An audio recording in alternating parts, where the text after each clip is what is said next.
de 1930. ¿Restauración conservadora? ¿Te referís a la década infame? Puede ser, no entiendo nada. Mira, entiendo tu confusión, porque en ese momento el país estaba muy dividido.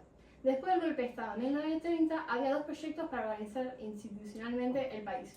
¿Querés que te lo explique en mejor detalle? Porfa. Dale, ahí te explico.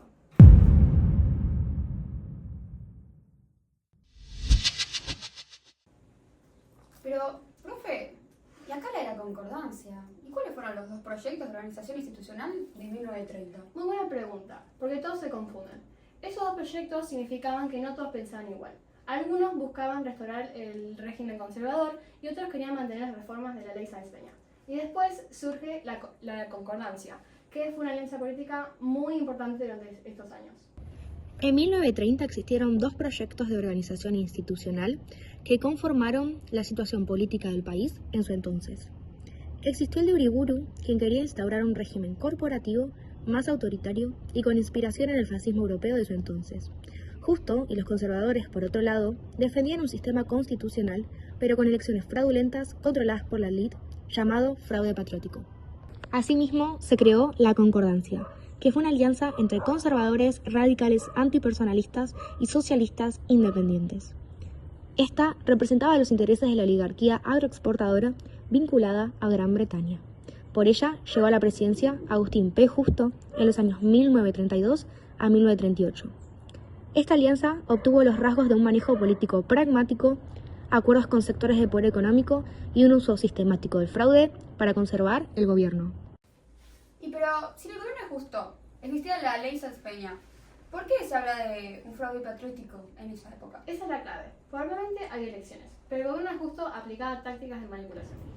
En el gobierno de Agustín Justo se utilizó fraude patriótico, mediante control de padrones, manipulación de votos y exclusión de opositores.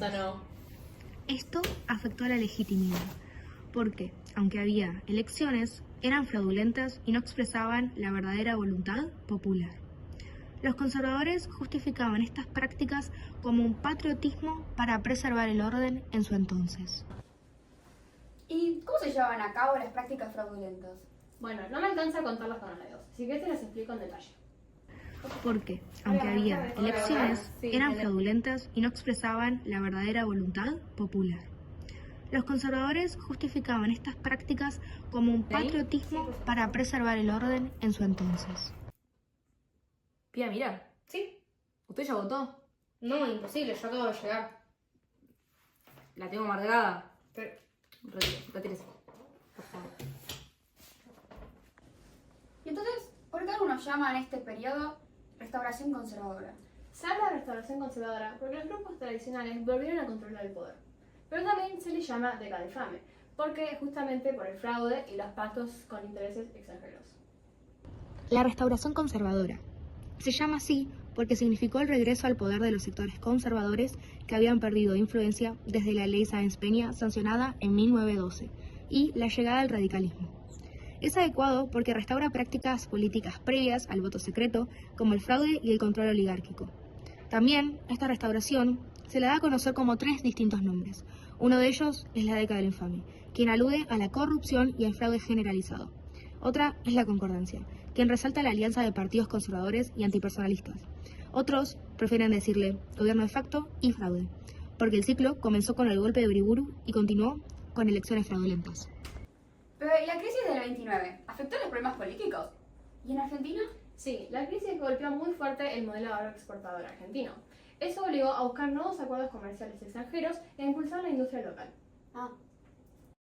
La crisis de 1929 golpeó fuertemente a la Argentina, ya que nuestra economía dependía de exportar carne y cereales a países centrales, sobre todo a Gran Bretaña. Con la depresión, esos países empezaron a proteger sus mercados y a comprar menos, lo que desarmó el modelo agroexportador argentino. Eso bajó la productividad, frenó inversiones y generó una gran inestabilidad económica. En lo político, el impacto fue inmediato. El gobierno de Irigoyen se debilitó y en 1930 hubo un golpe militar que inauguró la llamada década infame. Fue un periodo de fraude electoral, represión y dominio de los sectores conservadores. Al mismo tiempo, el Estado empezó a intervenir más en la economía y surgió un proceso de sustitución de importaciones, que permitió el crecimiento de la industria y dio origen a una nueva clase obrera. En conclusión, la crisis del 1929 no fue solo económica, también cambió la política argentina y abrió una etapa marcada por la instabilidad, pero que preparó el camino para una sociedad más industrial y urbana.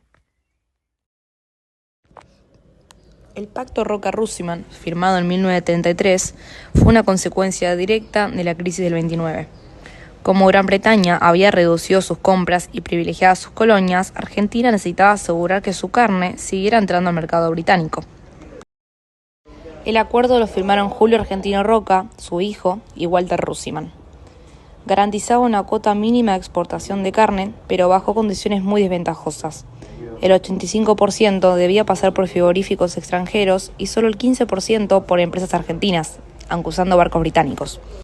Además, Argentina se comprometía a no cobrar impuestos a productos ingleses como el carbón, a no tocar las tarifas de los ferrocarriles británicos y a dar beneficios a sus empresas de servicios públicos.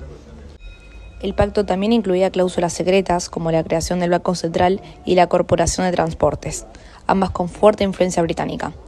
Esto se interpretó como una gran pérdida de soberanía económica. Por eso fue tan polémico. El gobierno lo presentó como un acuerdo necesario para mantener el comercio, pero la oposición lo vio como un acto de sometimiento al imperialismo inglés. La famosa frase de Roca, cuando dijo que Argentina se parecía a un gran dominio británico, terminó de reflejar esa dependencia. Además del pacto, ¿qué pasó con la industria? ¿PSI ayudó a que crezca el Estado? Sí, la crisis también generó un fuerte impulso industrial. Al no poder importar tantos productos, Argentina empezó a fabricarlos. A esto se le conoce como la sustitución de importaciones. El proceso de sustitución de importaciones. Este proceso comenzó a impulsarse por varios factores. La crisis de 1929 redujo las importaciones de productos manufacturados y obligó a producirlos en el país. La disminución de exportaciones dejó recursos ociosos como mano de obra y capitales que se orientaron hacia la industria. El Pacto Roca-Russiman profundizó la dependencia en carnes, pero al mismo tiempo incentivó a diversificar la economía. Y las restricciones externas, con menos divisas, llevaron a buscar la producción local de bienes antes importados. El proceso de sustitución de importaciones fue la etapa en la que la Argentina comenzó a producir en el país lo que antes importaba, especialmente bienes industriales básicos, con el objetivo de reducir la dependencia del comercio exterior. El Estado apoyó este proceso con 3 medidas: la creación de organismos reguladores como el Banco Central y las juntas reguladoras de granos y carnes, políticas proteccionistas con aranceles aduaneros que encarecían los productos importados y la inversión en infraestructura, sobre todo en energía y transporte. Las áreas más afectadas por la industrialización fueron principalmente la región pampeana y el conurbano bonaerense, donde estaba el mercado consumidor y la infraestructura. También crecieron los polos fabriles en Córdoba y en Rosario. Los capitales que financiaron la industria fueron de 2 tipos: capital nacional, de empresarios locales que aprovecharon la demanda interna, y capital extranjero, sobre todo empresas británicas y estadounidenses que se instalaron en ramas como alimentos, textiles y automotriz. Transformaciones sociales. Durante el proceso de sustitución de importaciones, la clase obrera urbana creció mucho porque aumentó la demanda de mano de obra en fábricas textiles, alimenticias, químicas y metalúrgicas. La mayoría de los nuevos obreros provenía del interior del país, ya que la inmigración europea había disminuido tras la crisis. Así, la clase trabajadora pasó a estar formada en gran parte por migrantes internos y no tanto por inmigrantes extranjeros.